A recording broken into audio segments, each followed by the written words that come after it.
Հիմա անդիմադիր դաշտին էլ քննարկենք 2025-ին ինչ ձևով է ավարտում տարին ընդդիմությունը։ Տեսեք, դուք բերեցիք այդ օրինակը, ես ասացի, որ փաստացի ոչի բան չկատարվեց, դուք դա օրինակը բերեցիք։ Ես ակնկալիք կար։ Տեսեք, ակնկալիք կար եւ 22 թվականին, եւ 23 թվականին, եւ 24 թվականին Բագրատ Սրբազանի շարժումից, եւ 25 թվականին ձեր ասած, բայց ակնկալիքը դա ոչի բան չնշանակում, որովհետեւ ակնկալիքը դա այսրոպեական մի հատ կայացնման բան է ու անցնում գնում է, այսինքն ինստիտուցիոնալ մակարդակի լուրջ համակարգված աշխատանք չի եղել Հայաստանի պատմության մեջ։ Ինչի չի եղել, որովհետև դուք ճիշտ եք ասում, որովհետև մարդկանց մոտ կորպորատիվ մտածողություն չկա։ Մարդիկ մտածում են, որ այ եթե ինքը սարքի, ինքը հաջողության կասնի, այ Բորիսը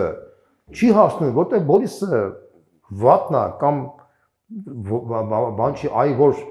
ես անեմ, ես կհասնեմ, Ստեփանները չի հաջողվի, Բորիսն չի հաջողվի, Պողոսն, բայց եթե ես անեմ, ես կհաջողվի, սա